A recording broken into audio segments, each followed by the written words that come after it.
Então, assim, primeiramente dizer que é um prazer ter vocês aqui. É um momento muito importante na nossa história providencial da educação do Brasil. E dizer que tem sido um privilégio conhecer professores e conhecer escolas em vários lugares do Brasil que aceitaram o desafio de ensinar conforme a verdade bíblica. Hoje eu atendi uma coordenadora e ela falava assim para mim: Nossa, Felipe, os meus professores aqui estão muito perdidos, muito confusos, como trabalhar e como aplicar o material, como fazer a cosmovisão. Eu fiquei sem som? Não? Tá. Então, Não, só na normal. Maria. Só explicar aqui para ela.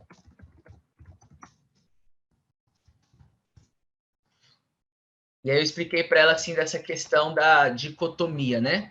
A gente não pode ter essa dicotomia de pensar que existe a aula bíblica e existe o conteúdo. Então nós precisamos olhar para o material que é cristão, confessional, e dentro da metodologia de AIP e entender que o versículo, o princípio, a ideia guia, ele é um conteúdo que permeia todo o meu trabalho enquanto professor em sala de aula. E na área de humanas, isso precisa ficar muito claro para o aluno, né? O aluno precisa ter essa clareza de que a Bíblia é a verdade e ela conduz todas as coisas. Então, professores, ontem eu conversei com o pessoal de ciências sobre a nossa plataforma. Então, se você entrar lá no domínio Alicerces do Ensino, você vai ver que tem chat, tem algumas informações, mas não tem os conteúdos. Então, onde eu vou encontrar os conteúdos? Bom, dentro do nosso Google Sala de Aula, todos vocês já estão aqui cadastrados como alunos, né? Então, eu tenho o e-mail dos professores, dos coordenadores que nos passaram. Você tem o campo atividades. Então, no campo atividades, tem um planejamento importante para vocês. Ele se chama sincronia de capítulos. Eu não sei se alguém já trabalhou com outra editora que tinha a sincronia de capítulos. Como ela funciona? Nós prevemos aqui a unidade, prevemos os capítulos de acordo com as semanas e prevemos algumas semanas de ajuste. Então, vocês, se seguirem este cronograma, nesta semana de 6 a 10 de março, vocês estariam na unidade 1, finalizando aí o capítulo 2, para começar aí na próxima semana, no mês de março, no dia 20, a unidade 2, capítulo 3. Felipe, o que são essas semanas de ajuste? Então, eu vou dar um exemplo aí, porque eu era de Ribeirão Preto. 19 de junho é aniversário de Ribeirão Preto. Dia 20 de janeiro é o dia do padroeiro da cidade. Então, 19 de junho, para quem está em Camaragibe, na Escola Gênesis, é dia letivo. Para quem está na Mente do Futuro em Assis, é dia letivo. Para quem está em Jaraguá do Sul, no Colégio Aprendiz, é dia letivo. Mas para quem está em Ribeirão, não. Então, o professor de geografia só tem 2 aulas na semana no dia do feriado. Como que o professor consegue cumprir essa proposta de sincronia, então? Na semana de ajuste. Então, nessa semana de ajuste, vocês, professores e coordenadores, podem organizar os seus memoriais e celebrações. Dia da Páscoa, entrega da lei, memoriais, o dia dos avós, o bazar solidário. Então, essas semanas de ajuste servem para que vocês se organizem. Felipe, mas eu preciso fazer nessa semana? Não.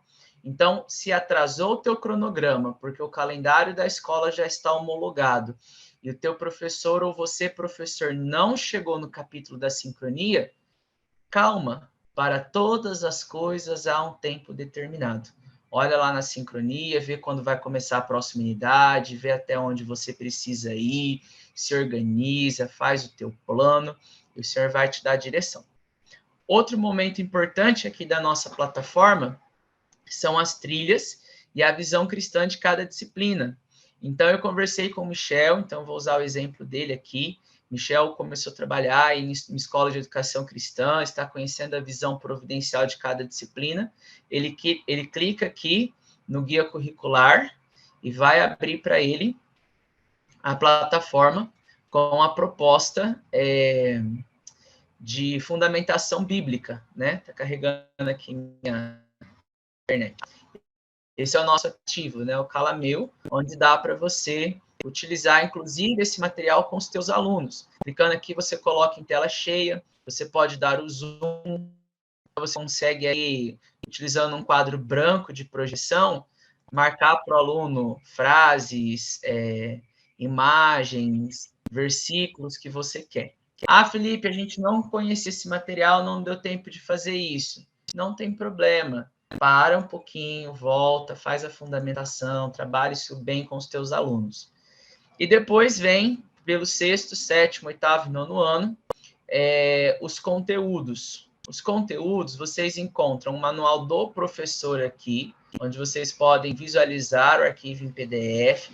O manual do professor online, ele traz para vocês aqui orientações para o conectar, para pesquisar, para trabalhar os versículos, para trabalhar os propósitos.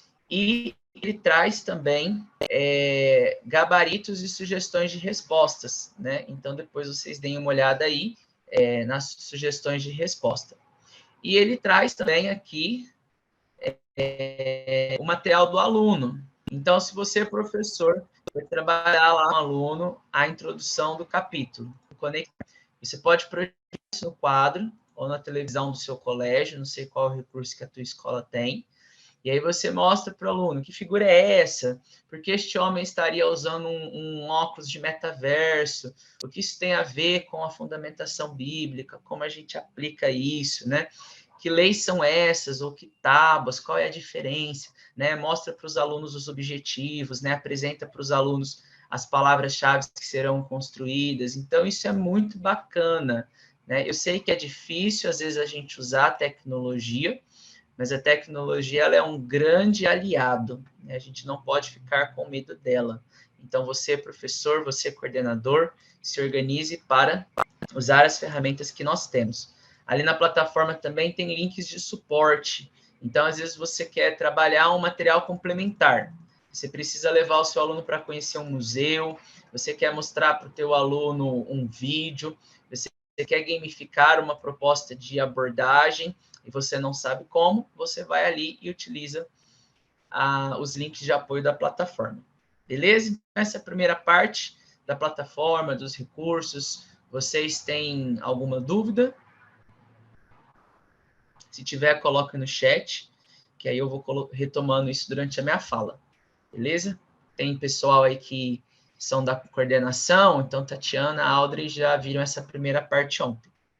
Apareceu o slide aí para vocês? Sim, né? Beleza. Então, eu vou me apresentar, depois eu chamo meu amigo Jonatas para se apresentar. Meu nome é Felipe Carota, eu trabalho com material de História e Geografia.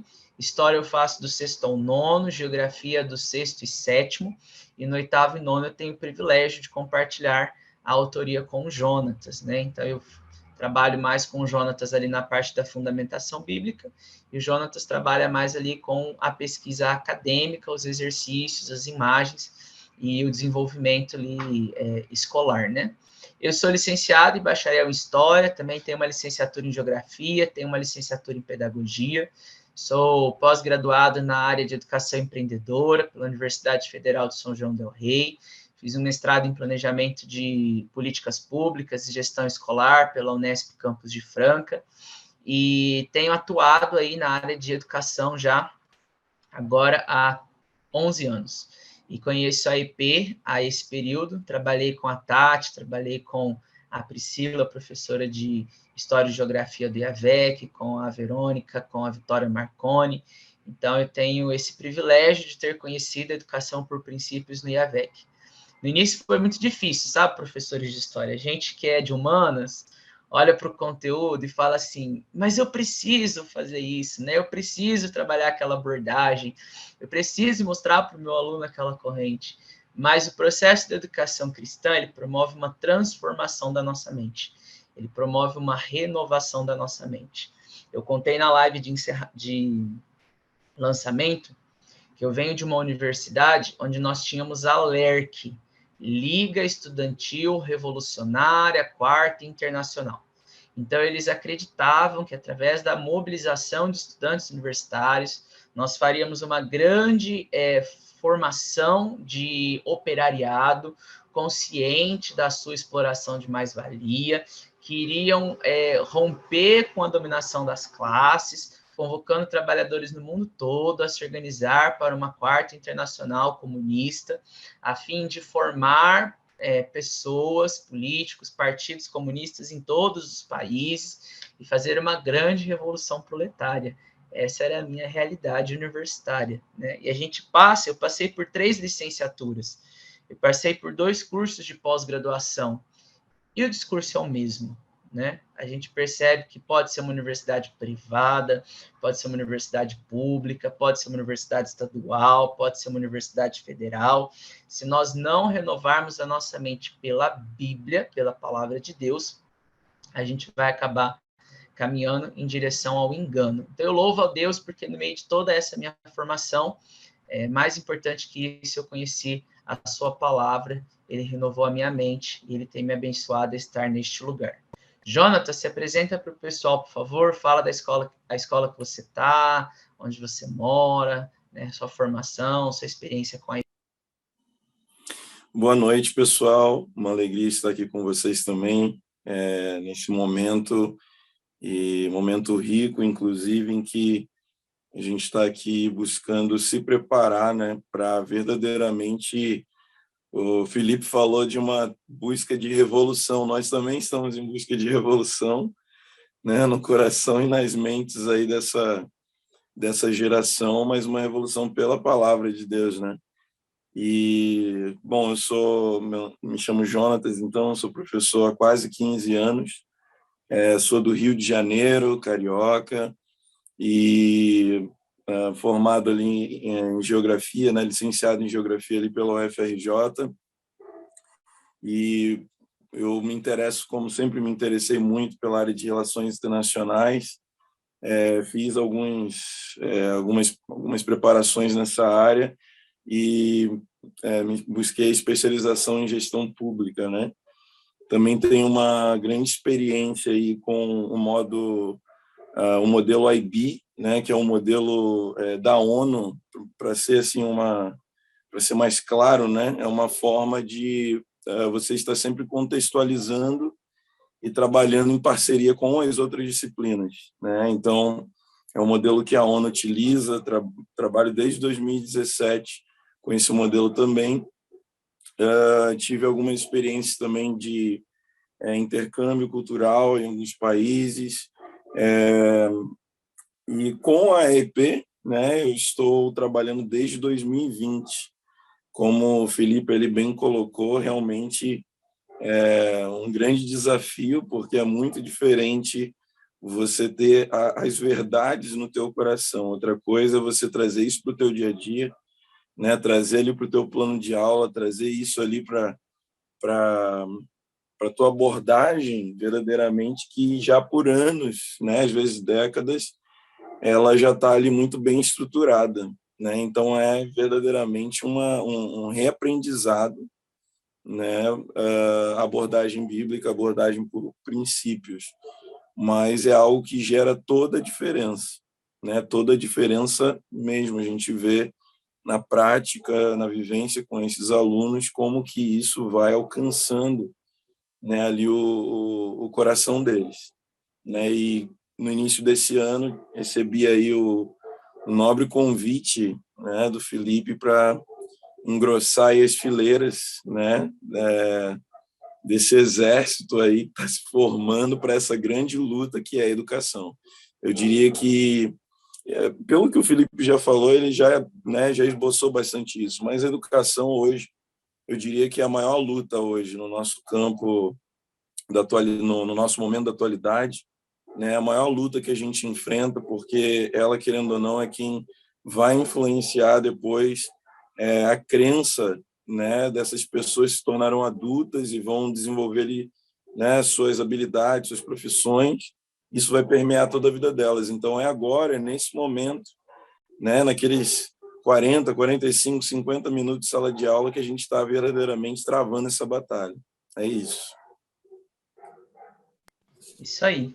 Então, dando sequência, né, o Jonatas é uma pessoa que trabalha há pouco tempo, né, com a IP, ele se apresentou aí, mas que tem um grande conhecimento da palavra de Deus, e faltou o Jonatas acrescentar, né, acho que eu posso falar, o Jonatas também exerce ministério pastoral, né, então isso tem um peso muito grande no sentido de conhecimento teológico que o Jonatas tem apresentado para a gente na coleção, né, isso tem sido muito gratificante, um aprendizado muito bom para nós.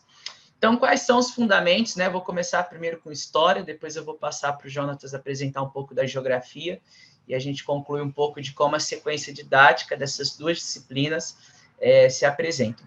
Por que é importante a gente trabalhar história e geografia junto? E eu fiz questão de não separar.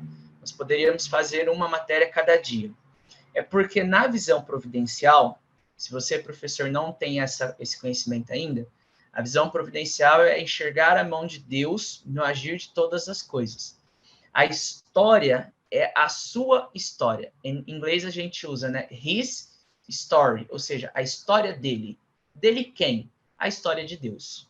Então, quando nós estudamos a história, e muita gente vai usar a história para um fundamento humanista, nós cristãos usamos a história para reconhecer a soberania de Deus. Então, quanto mais eu estudo a história, mais eu conheço a Deus. Eu uso um jargão no 6º ano com os meus alunos da escola cristã que eu trabalho, aqui em Uberaba, no interior de Minas Gerais, no Triângulo Mineiro, na primeira aula.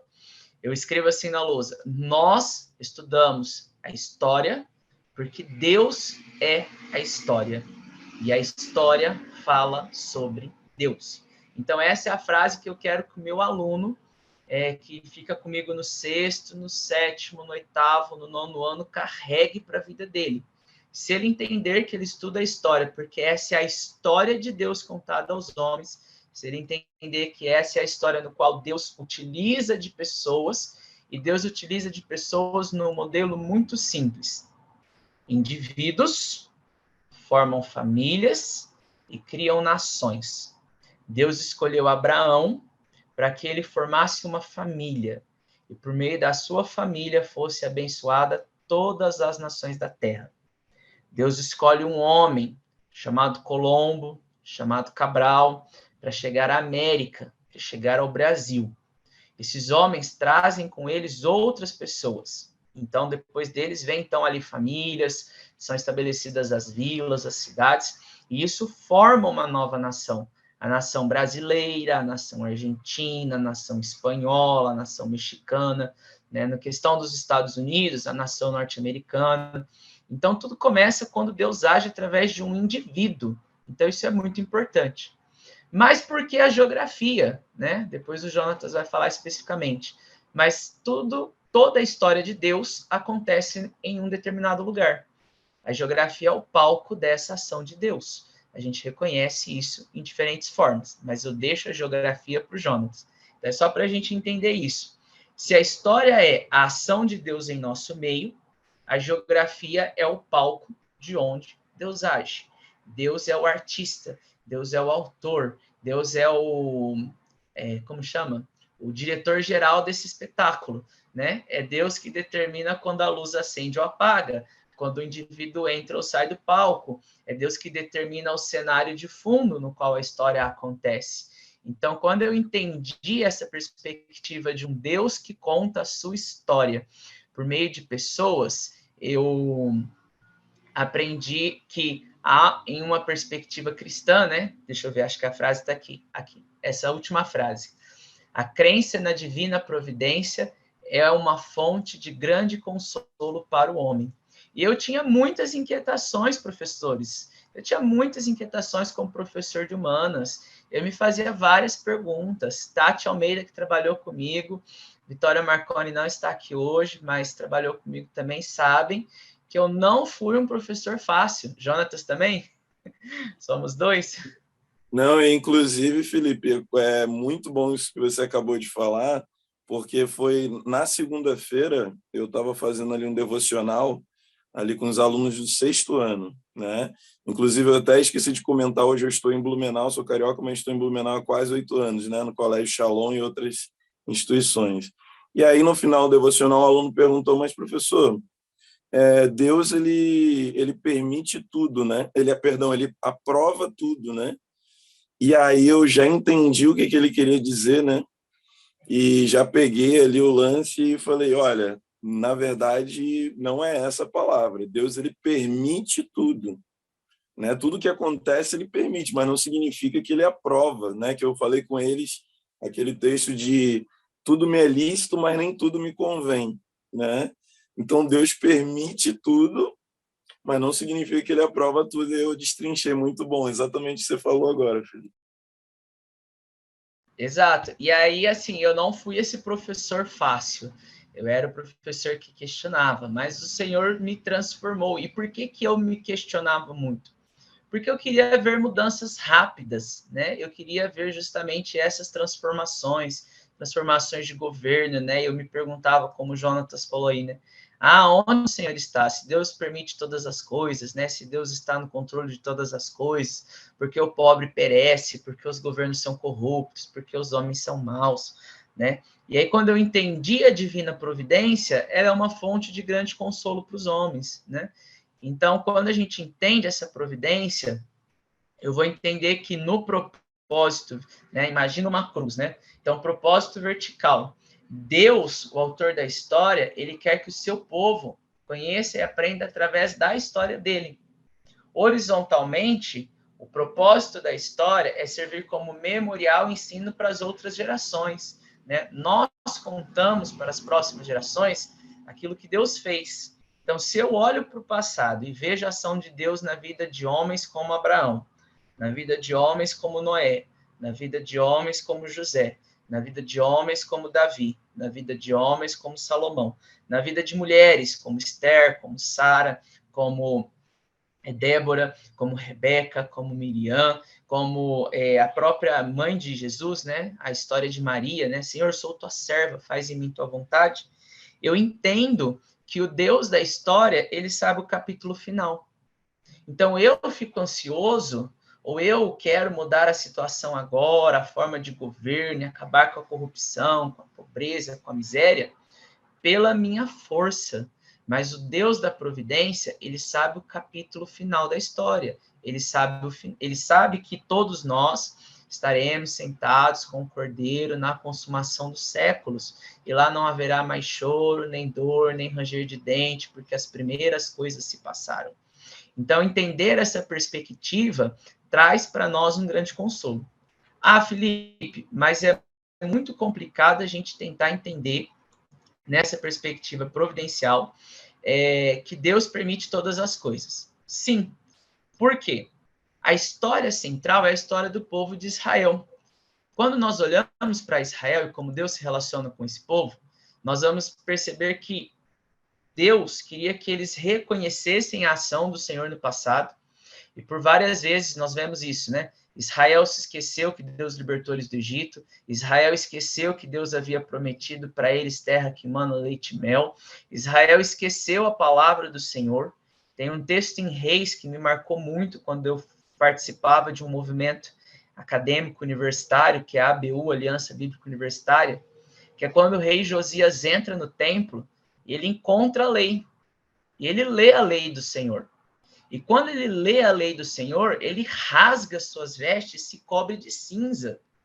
Então vamos lembrar que Israel é uma nação monarquista, teocrática no período dos reis. Ou seja, os reis eram ungidos pelos profetas. Os reis, eles eram responsáveis por realizar memoriais e celebrações entre o povo, mas o rei não conhecia a lei do Senhor.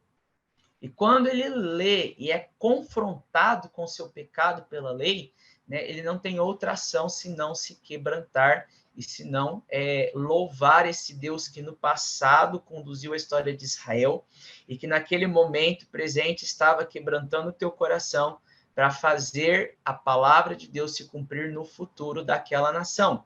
Então, Deus age de modo atemporal, passado, presente e futuro. Deus ordena que os registros sejam guardados. Então, você, historiador, deve ser um bom mordomo das fontes e relatos.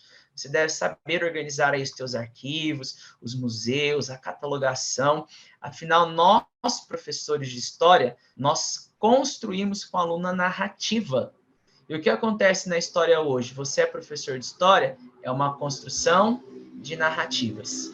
A gente percebe que um fato histórico consolidado, um fato histórico documentado, você vem em um grupo, uma teoria e fala assim, essa não é a verdadeira história, né? Então eu vejo os títulos de trabalhos acadêmicos nas universidades hoje e nos cursos de mestrado e doutorado Por uma nova história, a releitura de tal acontecimento, né, fatos desconhecidos, e eles querem justamente fazer isso, recontar a história numa perspectiva humanista e progressista. Mas nós ensinamos os nossos alunos a história numa perspectiva providencial. E quanto mais você vai para os registros, você vê a providência de Deus. Eu dei uma palestra para uma escola em Floriano, no interior do Piauí, e na minha palestra sobre história providencial eu destaquei algumas coisas, né? Por exemplo, nós não sabemos, e muitas vezes nós não estudamos isso no material de uma editora secular, que a primeira confissão de fé protestante de toda a América, mesmo os Estados Unidos sendo uma nação protestante, colonizada por puritanos, foi criada no Brasil. Confissão de Fé da Guanabara, 1555. Quem instruiu os colonizadores franceses que estavam no Brasil a escrever essa confissão de fé? O próprio João Calvino. Há cartas escritas entre João Calvino e os franceses da Baía de Guanabara, onde ele instrui esses irmãos sobre a Santa Ceia, sobre a leitura da palavra, sobre o rito do culto. Claro, Portugal é o dono dessa terra e expulsa os franceses. Depois vem os holandeses. E quando os holandeses formam o governo de Nassau, em Recife, na região de Pernambuco, a primeira sinagoga judaica, ou seja, o primeiro lugar onde os judeus vêm para estabelecer uma construção religiosa, é no Recife. Então, olha só, gente, a história do Deus de Israel estava sendo escrita na América, no nosso país. Foi no Brasil que o Deus da providência escolheu começar a contar a história do seu povo. É no Brasil que Deus escolheu formar a primeira confissão de fé protestante. E é no Brasil que o significado do nosso nome, Brasil, é madeira avermelhada, madeira que queima como brasa, madeira posta sobre o braseiro. E quem é aquele cuja madeira foi derramado sangue e se tornou vermelho para que fosse uma brasa viva? Quem é aquele cujo fogo não se apaga? Quem é aquele cuja palavra está na sua boca para trazer vida, morte, bênção e maldição? Não é Jesus? Então, o nosso nome como nação, ele tem um sentido profético. Deus nos estabeleceu como nação para sermos brasas vivas que queimam o amor de Deus nas nações. Se nós conseguirmos formar alunos que tenham essa mentalidade, nós vamos ter uma nação cristã, com famílias restauradas, com governos que prezem pela lei do Senhor. Mas, primeiro, voltando em Josias, é preciso rasgar as nossas vestes, né? Nos dispormos do nosso conhecimento, muitas vezes academicista, e procurarmos o que o Senhor tem. Nenhum governo escapará do juízo de Deus. Então, quando nós olhamos para os governos da nação, Felipe, por que Deus permitiu o nazifascismo? Como eu falo para o meu aluno de uma perspectiva providencial, e explico para o meu aluno o que foi a União Soviética, eu vou apresentar para o meu aluno que essas nações rejeitaram a palavra de Deus e elas foram varridas da história num curto período de tempo. O Império Romano, que massacrou e perseguiu e matou cristãos, ele se desfacelou. E isso está lá no sonho de Nabucodonosor, né? Lembra? O ouro, a prata, o bronze, os pés de barro com alumínio. E aí vem uma grande pedra rolando e derruba todos esses impérios, porque todos esses impérios antigos não reconheceram a graça, a providência de Deus e foram varridos dessas páginas da história. Então, nenhuma nação escapará do juízo de Deus. Satanás tem afetado a história, Nós vivemos sobre um contexto de queda, mas há uma redenção em Jesus Cristo, né? Jesus Cristo é o ponto central da história. Eu gosto muito de compartilhar com os meus alunos, professores no 6º ano, as formas de contar o tempo.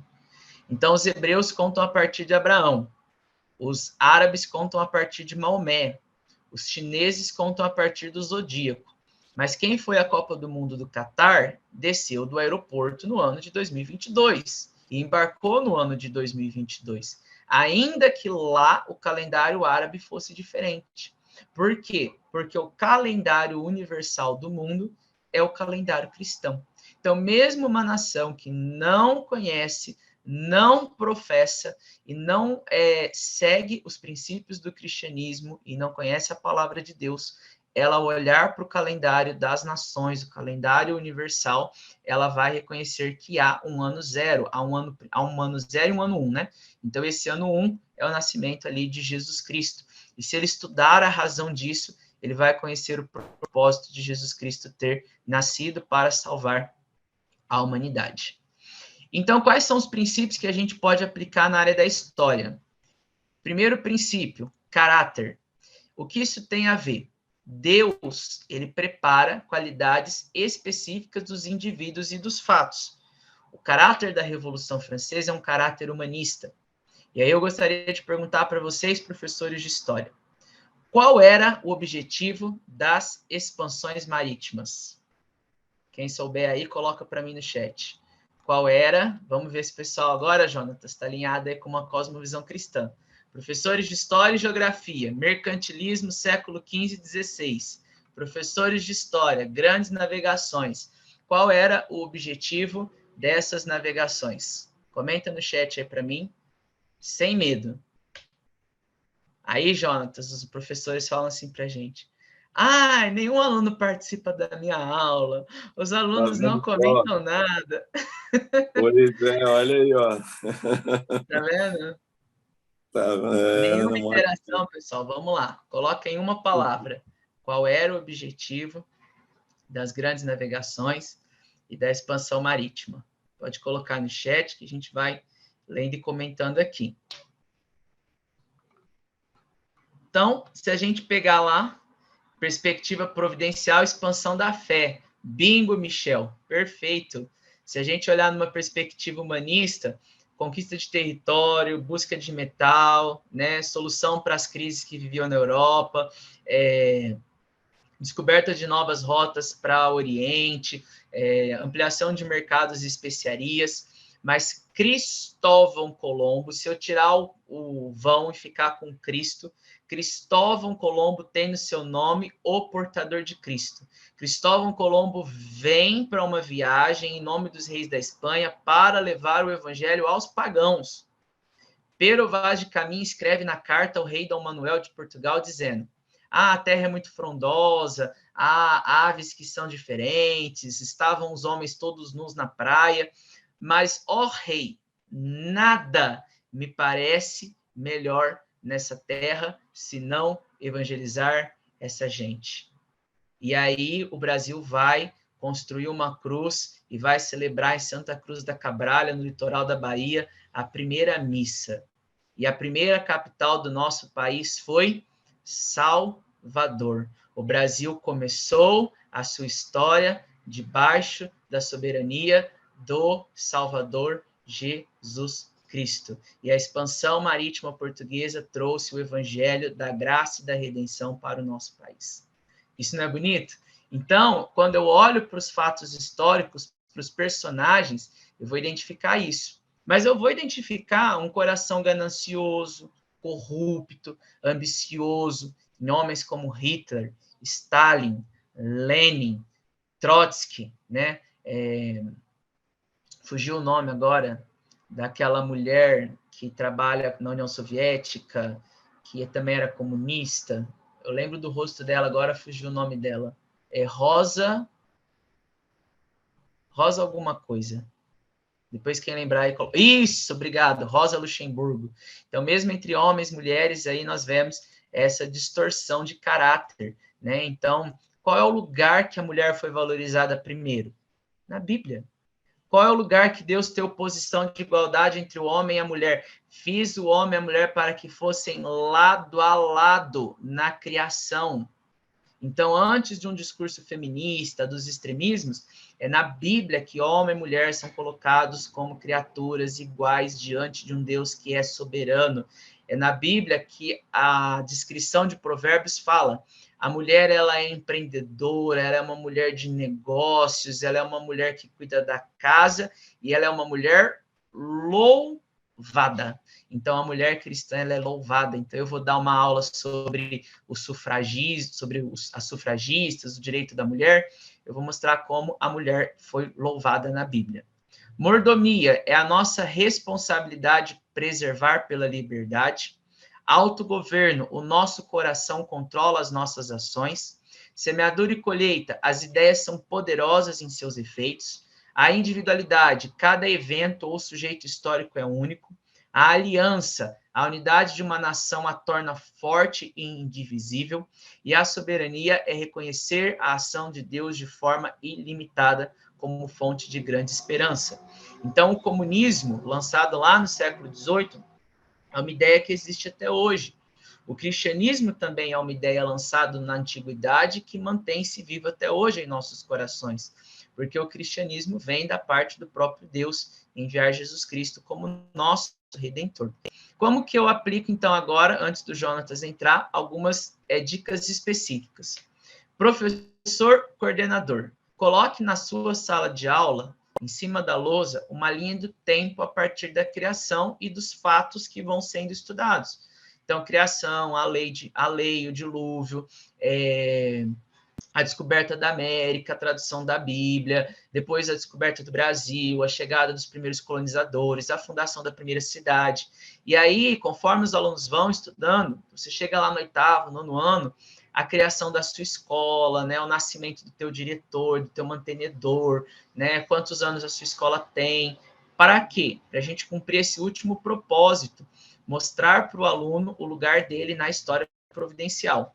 E a gente pode estudar a história e os fatos históricos, mostrando as consequências positivas e negativas, e utilizar as biografias que estão indicadas no material como modelos de caráter ou distorção.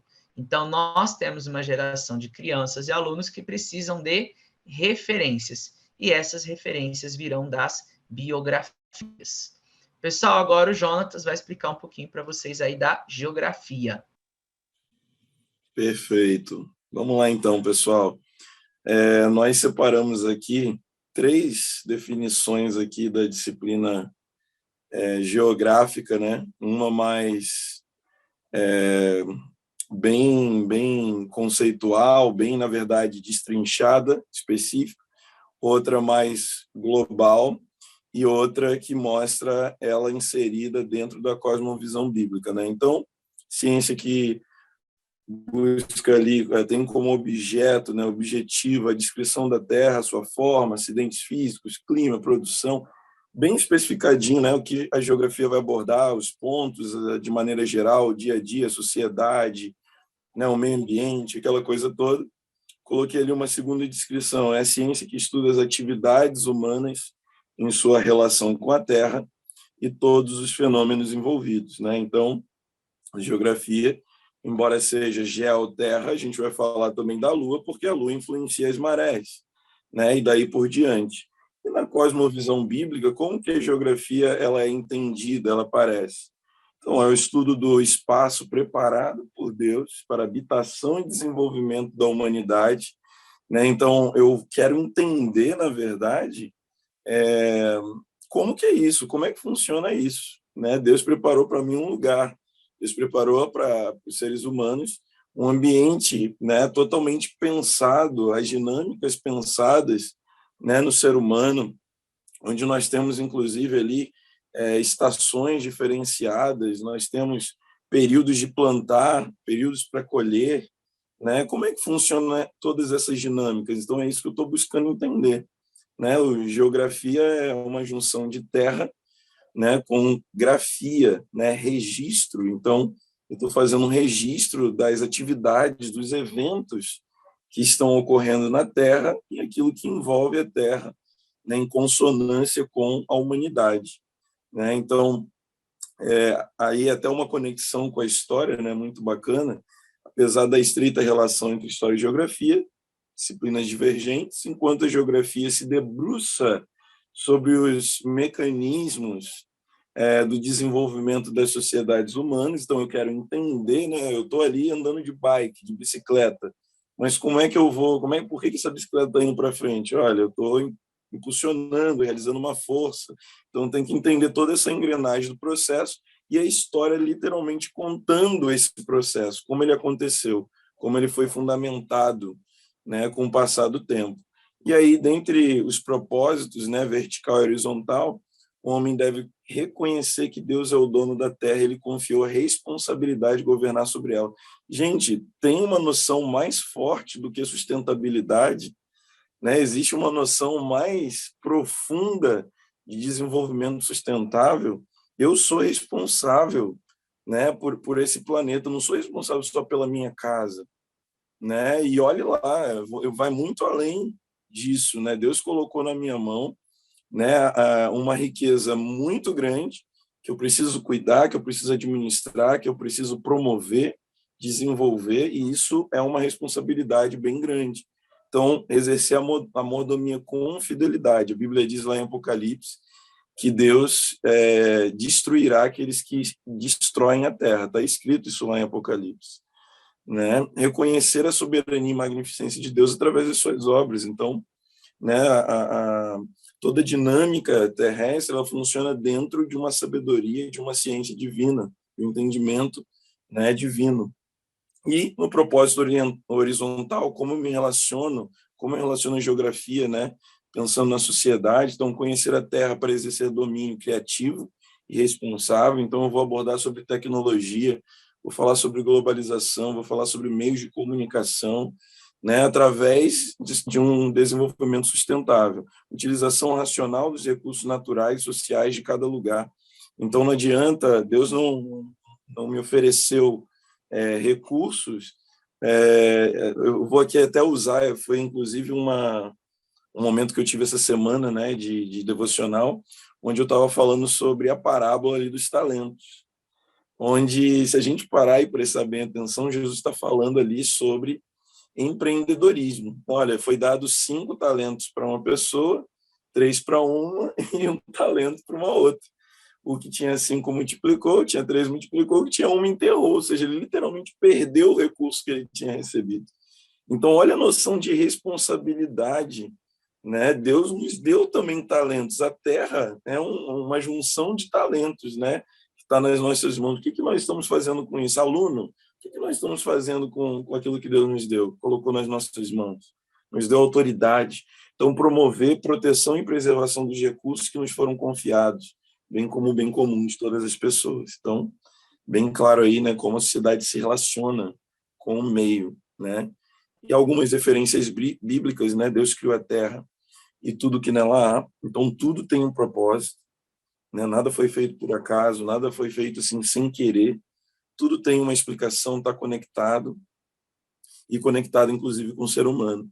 O dilúvio e a forma da terra refletem a ação providencial de Deus. Então, é muito bom. A geografia, por exemplo, ela vai ensinar sobre tempo geológico e tempo cronológico. E é o momento de nós falarmos também sobre o tempo de Deus, sobre o Kairos. Também existe um terceiro tipo de tempo que a gente vai aprender agora, que se relaciona como se fosse uma terceira dimensão com esses 2 outros tempos aí, né? Como que se materializou, né, ao longo da perspectiva humana, ao longo da história humana, né? O Senhor controla o universo e os movimentos da Terra. Olha, se a Terra ela tivesse, se o eixo da Terra não estivesse inclinado, né, isso já mudaria, já mexeria com toda a dinâmica climática, já mexeria com os nossos oceanos. Lugares que hoje estão debaixo d'água estariam para fora d'água e lugares que hoje estão para fora d'água estariam cobertos, né? Então tudo tem um propósito. A Terra sofrerá modificações e aguardamos novos céus. Então, bom, será se essa questão dessas ideias aí envolvendo a questão do aquecimento global é simplesmente uma ação humana ou está dentro da perspectiva, né? A terra vai ser queimada com fogo, né?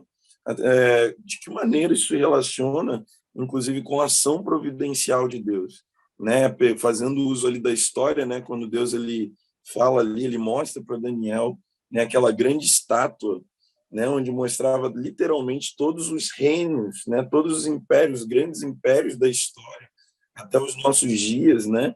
Chegando a mencionar até ali o que a gente pode interpretar como Europa, né? Uma relação de famílias que não se daria bem, né? Que viveriam em briga, que se relacionariam por casamento, né? Todos os reinos da Europa são unidos, né? Foram unidos pelo casamento. Então, como que Deus manifesta isso?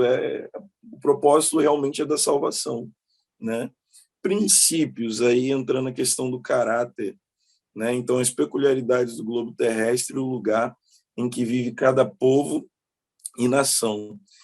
A gente sabe que a questão cultural ela é um ponto aí muito relevante, não só na questão de diferenciação de povos e nações, mas também na ideia de que dos valores. Então, por exemplo, nós sabemos muito bem que os asiáticos, ali, orientais, né, principalmente japoneses, coreanos, chineses, eles valorizam muito ali os seus antepassados, eles têm ali uma reverência muito grande, né, aos mais idosos, né?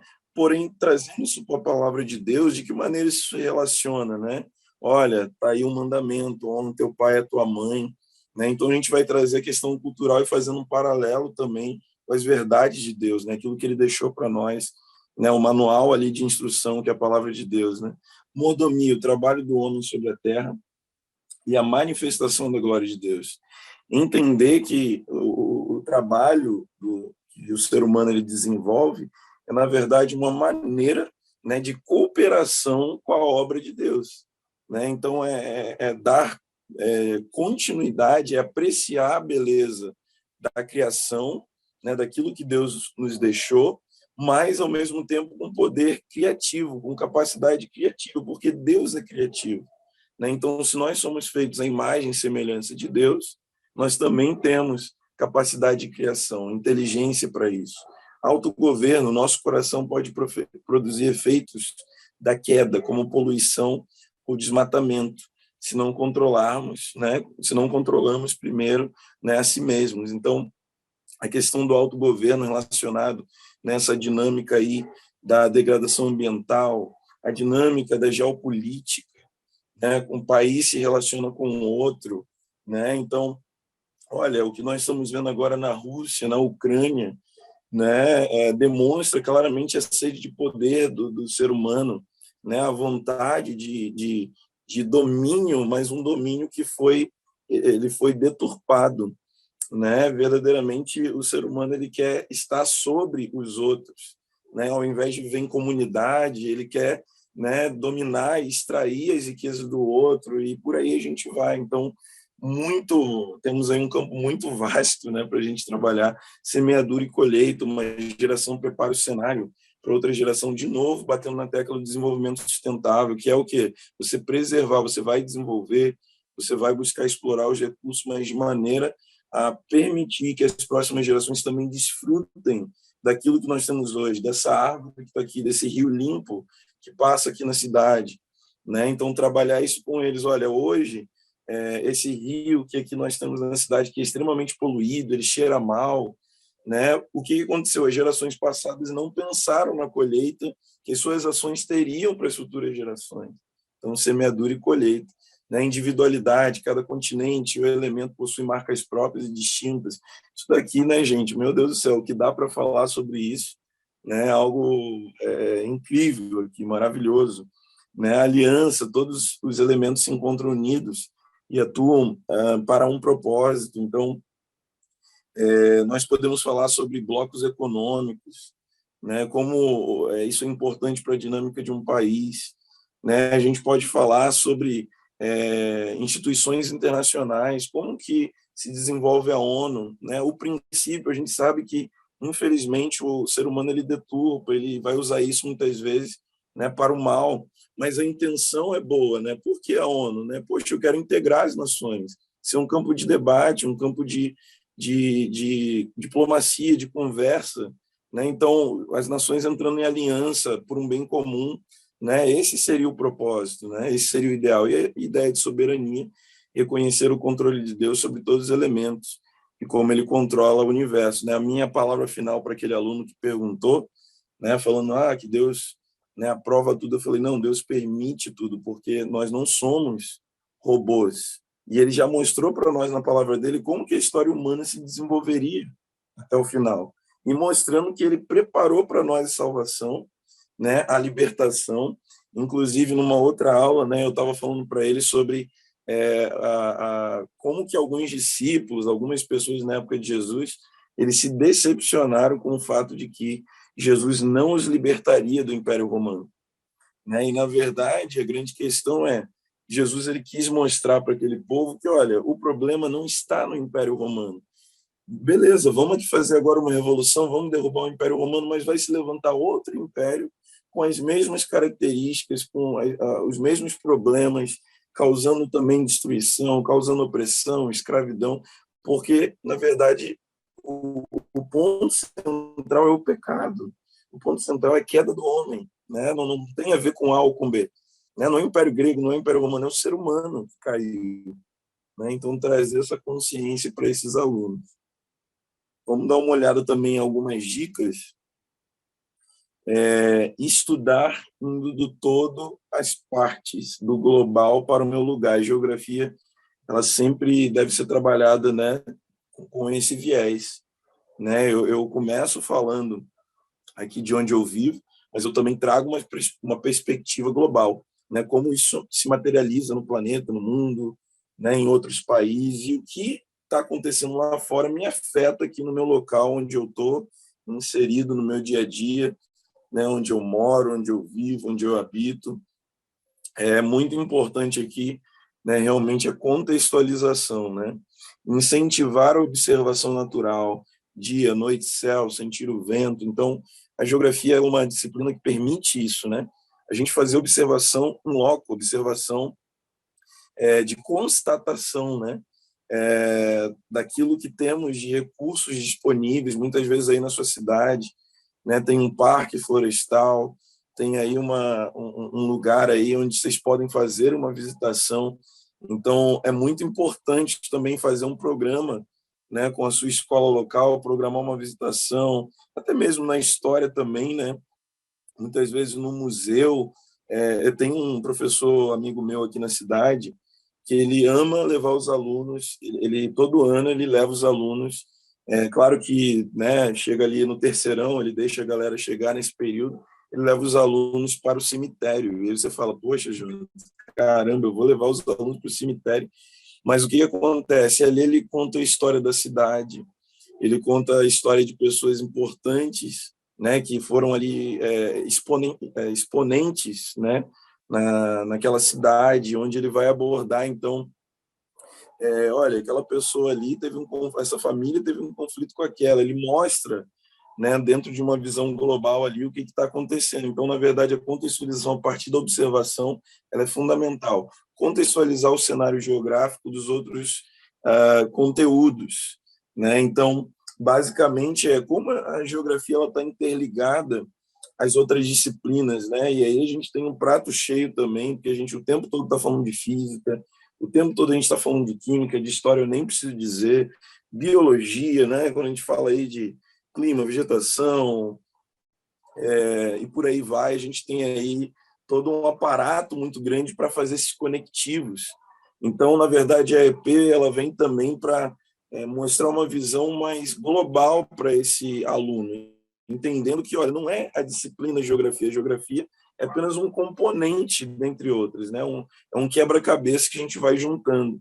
Produzir mapas e registros infográficos, como fichamento, síntese, revisão, aprofundamento. Eu aqui, né, uma dinâmica que eu faço, eu costumo, primeiro, eu preparo ali um resumão para os alunos dentro de um determinado conteúdo, então eu explico para eles, eu mostro alguns vídeos, né, ilustrativos daquilo que eu estou falando, permito que eles façam perguntas, a gente debate, e no final eu peço para eles registrarem, né, aquilo que a gente falou. muitas vezes eu peço para eles assistirem um vídeo em casa e fazerem um comentário no fichário deles sobre aquilo que eles entenderam relacionando com o conteúdo da aula. Então, isso é bem importante. Vamos dar uma olhada, então, como é que funciona a sequência didática dentro da EP. Primeiro passo, então, é o conectar, que é o quê? O momento de apresentar um desafio, um tema atual relacionado à história, um lugar da geografia, um personagem, um conceito, fenômeno natural, situação do cotidiano. Ou seja, eu vou contextualizar a um fato, a um evento que aconteceu no mundo. Né? Então, eu vou falar, por exemplo, eu vou abordar a questão, por exemplo, interna, os fenômenos internos da Terra, né? Então, sobre placas tectônicas, poxa, eu sou obrigado a falar sobre a questão da Turquia, né? Meu Deus do céu, olha essa sequência de terremotos, por que isso está acontecendo lá? O que está acontecendo lá na verdade? Então, eu preciso materializar isso no meu dia a dia, né? Eu tenho certeza que vocês também ficavam chateados, né, no fundo, quando a gente ficava ali assistindo o professor falando, mas aquilo parecia que, qual é a aplicabilidade disso, né? Aonde eu estou vendo isso na minha vida? O que isso tem a ver comigo? Então, quando você traz um fato, um evento que está acontecendo, verdadeiramente você situa a tua disciplina, né, o teu componente na vida desse aluno, certo? Então, pesquisar. Aqui, na verdade, a ideia basicamente de trazer um aprofundamento, né? Então, eu estou interessado ali em aprofundar, né, aquele conteúdo. Então, né, eu vou estar aqui falando sobre globalização.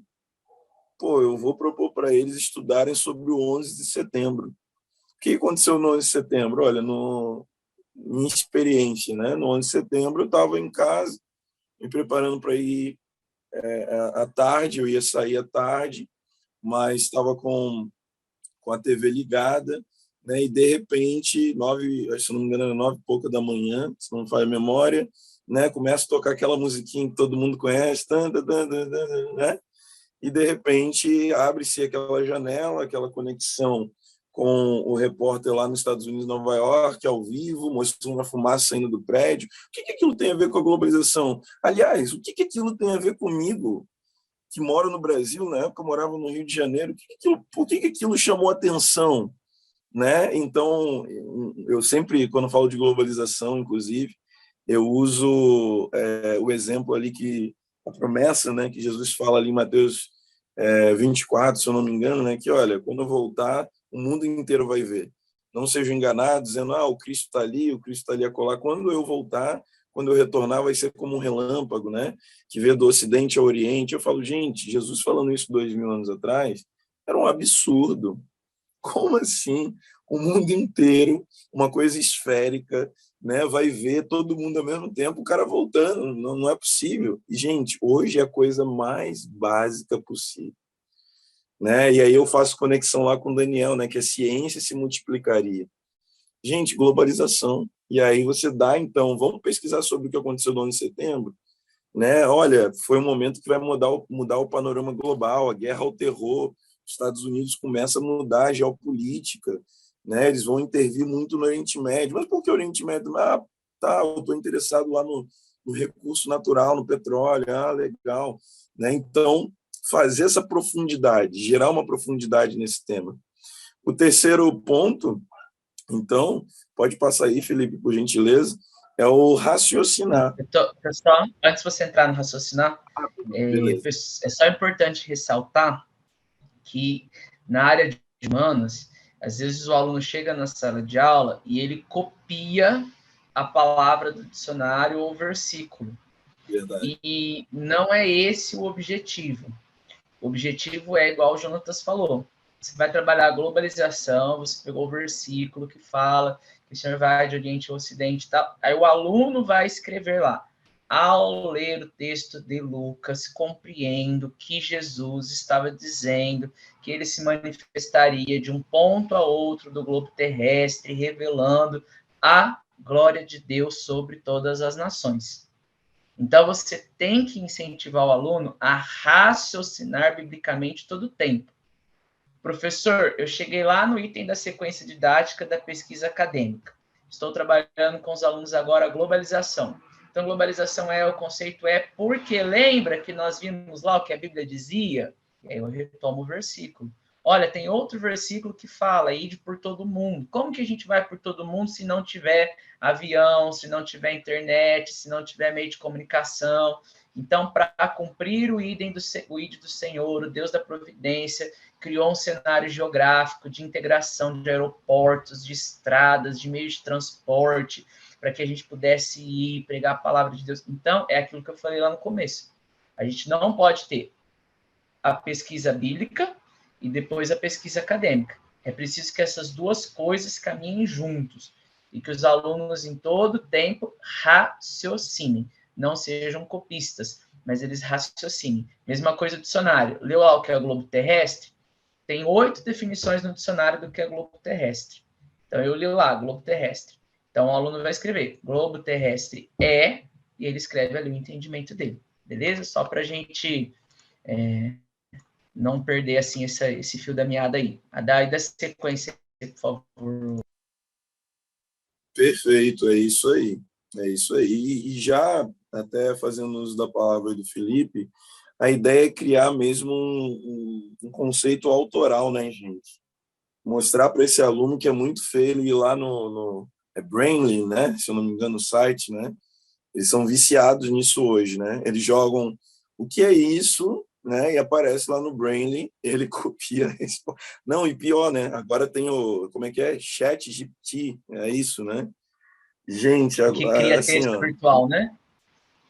misericórdia, misericórdia. Então, assim, gente, tá tudo ali, tá tudo mastigadinho. O cara vai lá, joga o que ele quer, aparece, e olha, aparece com uma robustez tão grande que, pô, se o professor ler aquilo daí, fala, nossa, né? Então, na verdade, a gente quer criar neles esse perfil autoral. Olha, é você raciocinando como indivíduo, né? Se aproveitando, inclusive, das suas próprias experiências de vida, aquilo que você já vivenciou, aquilo que você observa, né? Então, vem aí essa ideia, né, do raciocinar.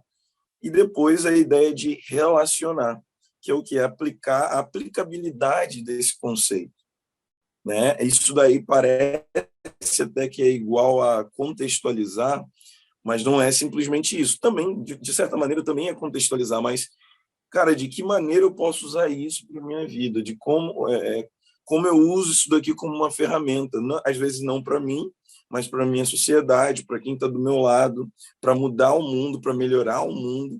Então, eu vou mostrar para ele essa aplicabilidade, ok? Usar aquele conhecimento como uma ferramenta.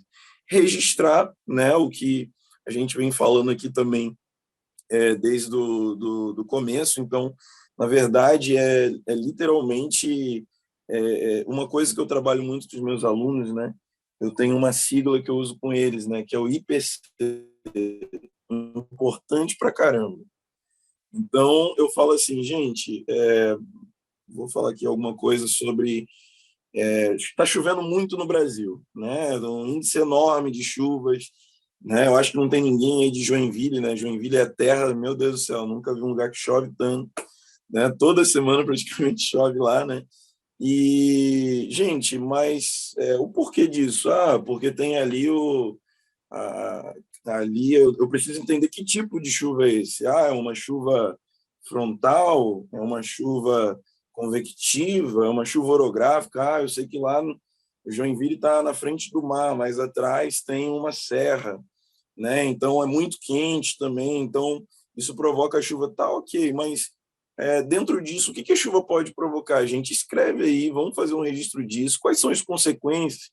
Aqui em Blumenau, por exemplo, em 2008, teve uma grande tragédia, né, relacionada à questão das chuvas intensas, né? Como é que foi a experiência da tua família? Então, eu estou trabalhando chuva com eles, estou trabalhando clima com eles, né? Então, registra aí, bota um IPC aí, importante pra caramba. Isso daí você vai ler antes de você fazer a prova, para você relembrar o conceito, relembrar as experiências vividas, para que esse conteúdo seja internalizado em você, ok? Então, a importância do registro. Argumentar. Gente, é muito bacana, tem muitas vezes, tem aulas minhas. Hoje, por exemplo, eu estava numa turma acho que primeiro ano, eu pedi para eles fazerem, botar a turma em forma de U, né? Esse é um ponto que eu considero muito importante, a formação, o desenho da tua sala de aula, né? A gente não se prender àquele desenho tradicional, né? Isso tem até uma interpretação psicológica ou sociológica, né? Um dando as costas para o outro. Muitas vezes você colocar blocos, por exemplo, de 4 cadeiras, né? 2 cadeiras voltadas para 2 cadeiras, você criar grupos, né? E nesses grupos você desenvolveu o quê? A argumentação, o debate, o trabalho coletivo, né? A cooperação entre eles, né? Dentro daquele conteúdo que você está abordando. Então, hoje, por exemplo, na aula do primeiro ano, eu pedi para eles fazerem a formação de U, né? Por que a formação de U? Porque está todo mundo olhando para todo mundo, né? Todo mundo tem contato visual, quando alguém se expressa, todo mundo pode ver, todo mundo pode comentar. Então, eu queria até trazer isso aqui, dentro desse ponto 6, você pensar muitas vezes a estratégia da forma da tua sala de aula, né? Sair um pouco daquele tradicionalismo, daquela formação, cadeira após cadeira, você trabalhar isso. Para quê? Para desenvolver a comunicação, a expressão, gesticulação. Então, vou fazer com eles um trabalho em grupo. Então, eu não sei quantos de vocês ainda trabalham com, sei lá, se trabalham ainda com cartolina, é, trazendo algo físico. Hoje, por exemplo, eu trabalho, gente, tudo no Canva, slides, né? Porque no Canva dá para ser mais criativo, dá para ter ali né? E eles gostam muito, né? De ter uma linda apresentação. Por exemplo, tem uma turma agora que eu estou trabalhando geografia urbana com eles, né? E eu vou fazer uso de um game chamado SimCity. Não sei quantos de vocês conhecem aí, galera da geografia às vezes conhece. E é, na verdade, um simulador de cidades, né? Onde a pessoa que vai ali fazer uso, ele é o prefeito e ele vai desenvolvendo a cidade, né? Olha aí, o Felipe conhece. Então, cara, é sensacional, porque ele vai ali, inclusive, esse game ele mostra para onde o vento está soprando. Então, eu tenho que pensar a dinâmica da minha área urbana, onde eu vou colocar a indústria. Eu vou colocar a indústria de maneira que o vento sopre a poluição para a cidade, ou vou colocar a indústria nos limites da cidade? Aí eu trago para a vida real e falo assim, gente, vocês já perceberam que as indústrias da nossa cidade elas são deslocadas mais para a periferia em geral, né? Principalmente indústria poluente, né? Que vai indústrias maiores, poluentes, né? Mais para a periferia. Por que isso? Aí eu falo, vamos fazer o teste, vamos botar aqui pessoas, né, a área residencial junto com a área industrial. Aí ele vê lá no game que aquela área não se desenvolve muito, né, que aquela área acaba não tendo, inclusive o game mostra a questão da especulação imobiliária, onde é mais caro, onde é mais barato, e pô, ali do lado da indústria é super barato, porque ninguém quer morar ali. Então, é trazer essas estratégias para a gente desenvolver neles mesmo, né, a aplicabilidade, o nosso dia a dia. Perfeito, pessoal? E por fim, aí a questão do revisar. Então, a gente precisa estar sempre trazendo à memória, né? A palavra diz, né? Trazer à memória aquilo que traz esperança. E a gente vai trazer à memória aquilo que eles precisam levar de bagagem com eles. Né? A gente sabe que tem coisa ali na nossa disciplina que, na verdade, é impossível, né? A nossa capacidade ali, muitas vezes, principalmente na fase em que eles estão agora, de reter 100% das informações, dos conteúdos, só que o nosso trabalho, óbvio, é sempre buscando a perfeição disso, né? Mas, olha, a revisão, trazer, recuperar algo que foi falado lá atrás, olha, é muito importante. É muito importante, porque isso vai acender as luzes, literalmente. Olha, gente, vamos agora colocar fogo nessas velas aí que se apagaram aí, vamos iluminar esse salão aí da mente de vocês, que está aí já na penumbra, a gente vai trazer de novo aquilo que a gente falou lá no início. Vocês se lembram quando a gente tratou disso? Pedrinho, me fala aí. Me fala os 3 pontos aí que representam, né, isso aí. Gente, uma coisa que eu estava vendo na geografia, né? Os alunos, e olha que a gente fala, eles hoje têm uma dificuldade enorme em identificar, às vezes, o continente, né? Até para a galera de história mesmo, né? Eles têm uma dificuldade enorme de saber que aquele país né? Meu Deus, eu nem pergunto onde fica o Haiti, porque eu sei que eu vou via África, muitas. E o pior, não estou falando do sexto ano, estou falando às vezes lá no terceirão. Então, o que eu tenho feito esses dias? Bom, sexto ano a gente parte mais da questão física, eu ainda não vou, eu até brinco, mas eu não vou abordar tanto, né? Mas no sétimo ano, onde mostra a localização do Brasil, onde o Brasil está, eles são obrigados a saberem quais são as nações da América do Sul. São obrigados, né? E chega o oitavo ano, que fala de geopolítica, principalmente, olha, gente, quero que vocês tragam para mim, semana que vem eu vou perguntar, três exemplos aí de países, né, de alguns continentes, de algumas áreas. Ah, eu estou abordando a Europa, então eu quero só da Europa Oriental, só do leste europeu. Hoje eu cheguei numa turma de terceirão, pessoal, e que era junto com a turma de pré-vestibular, eu dou aula também no cursinho, e aí eu perguntei para ele, gente, onde que fica os Balcãs, hein? Iugoslávia, quais são os 6 países que surgiram da Iugoslávia? Né? E tem até o filhotinho, né? O extra. Qual é o filhotinho que surgiu aí da Iugoslávia, que é Kosovo, que ainda não é reconhecidamente, né? Apenas metade da ONU reconhece. Gente, onde fica o Cáucaso? O que é o Cáucaso? E olha, gente, uma pessoa respondeu. Então, assim, a gente, às vezes são coisas básicas, mas que a gente vai estimulando neles e a gente tem um ganho enorme. Beleza? É isso, me coloco também à disposição de vocês, né? E eu creio que o Felipe vai falar um pouco mais sobre isso também. Então, assim, só para a gente concluir a frase do Jonatas, vai justamente sobre isso. Né? Quando a gente olha para Jesus, tem um versículo que fala assim, né? E eles ficavam maravilhados com o seu ensino. Então, professor, use estratégias para deixar os seus alunos maravilhados com o seu ensino. A gente que é professor de história, de geografia, gosta de falar muito, mas a gente pode tornar esse aluno pesquisador. Então, eu coloco até no sexto ano, acho que a primeira unidade 1, eu planejei para que a atividade fosse feita em estações de aprendizagem. Então, você pega lá um tema, né, que você vai trabalhar, Revolução Francesa, blocos econômicos, clima do Brasil, vegetação, grandes navegações, divide isso em 3 ou 4 subtemas. Marca para o aluno quais são as páginas do livro que ele encontra aquele subtema. Coloca a sala dividida em 4 ou 5 grupos. Cada grupo pesquisa sobre um assunto. Deu 5 minutos, eles trocam os temas. Eles não precisam trocar de lugar, você só troca ali os papéis. E os alunos vão ver um outro tema. Ao final de uma aula de 50 minutos, distribui dali 10 minutos para os alunos se organizarem, você explicar a proposta.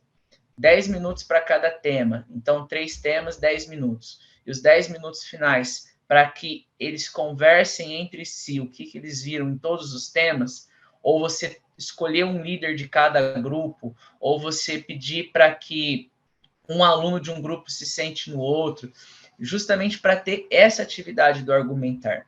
Lá no argumentar tem muitas vezes assim, os autores escrevem, eu também escrevo, permita com que todos os alunos falem. Felipe, eu tenho uma sala. Gente, eu tinha um sexto ano no passado. Um sexto ano, professores de Fundamental 2 sabem o que é um sexto ano. Com 45 alunos, numa escola particular, né? De rede, de nome, né? De uma grande rede aqui da minha. Oi? Maravilhoso. É maravilhoso. E aí você pisa dentro da sala de aula, escola com 300 unidades da franquia, você precisa vencer um conteúdo enorme e trabalhar com plataforma, fazer atividade, porque vem a avaliação nacional, porque vem o simulado, e você tem que cumprir o conteúdo, 45 alunos na sala, e muitas vezes, se a gente não usar essas estratégias, a gente fica trazendo só para a gente, né? Eu sou o centro da aula, eu sei todo o conhecimento, só eu consigo explicar para os meus alunos. Então, leva os alunos para fora da sala de aula, senta no pátio numa roda, usa lá a roda da quadra da educação física, para os alunos sentarem em roda, porque o sexto ano não sabe fazer roda, faz na quadra, lá na área central, cada um senta no círculo. Hoje vocês vão sentar aqui, gente, cada um no seu círculo. Lê a apostila, né? Lê um tópico, pergunta o que você entendeu, né? Então, usa um recurso, né? Leva para a sala de aula uma laranja, espeta num palito de churrasco, liga a lanterna do celular, pede para um aluno ir girando o palito de churrasco e mostra o movimento de rotação e translação da Terra, né? Então, professores, maravilhem os seus alunos com o conteúdo de estudo. Ficou alguma dúvida? Coordenação, professores, entra no Google Sala de Aula, assessoria, entra no Calendly, marca uma das datas comigo, porque eu faço esse serviço também de acompanhamento com vocês e a gente conversa um pouquinho. Felipe, estou com dúvida do material. Felipe, meu professor, eu já fiz 2 assessorias com 2 coordenadores, um na semana passada, um nessa semana. Já atendi também 2 professoras. Então, pintou dúvida? Esse é um serviço que vocês não têm cobrança nenhuma. Acessa a Google Sala de Aula e agende uma assessoria. Beleza? Alguém quer fazer alguma pergunta, comentar alguma dúvida assim mais pontual?